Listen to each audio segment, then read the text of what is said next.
Tu as déjà commencé à féminiser ta voix et on te donne comme exercice par exemple des exercices de relaxation, de respiration, de posture, des exercices isolés ou alors encore des exercices de travail du diaphragme. Par exemple, on te dit pour soutenir la voix, c'est important de travailler le diaphragme.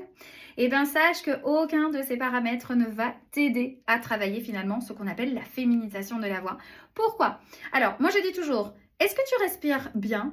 Oui, je suppose que oui, parce que tu as envie. Donc, ça sert à rien de travailler la respiration. Par contre, tu peux travailler le souffle, qui est effectivement le jet d'air ou le flux d'air qui va donc passer à travers les cordes vocales, faire vibrer tes cordes vocales et produire la voix. Donc, c'est différent de travailler la respiration que de travailler le souffle. Ensuite, la relaxation. Bon, moi, j'ai toujours tendance à penser qu'au plus essayer de te relaxer, au plus nerveux ou nerveuse tu es.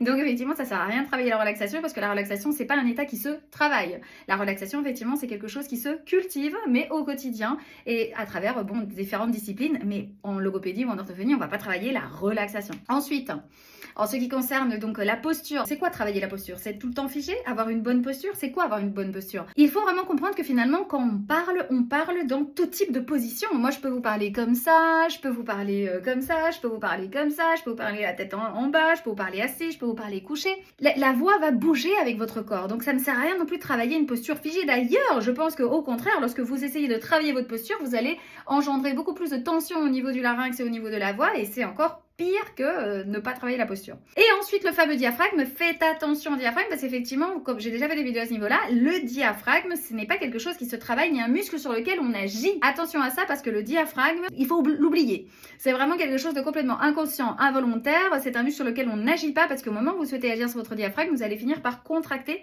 votre musculature abdominale, ce qui effectivement va aussi créer l'effet contraire. Donc, n'oubliez pas.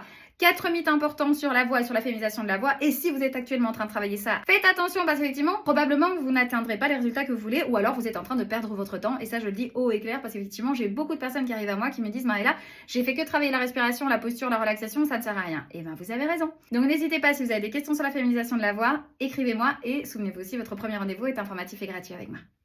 Si tu as aimé cette vidéo, abonne-toi pour plus de contenu.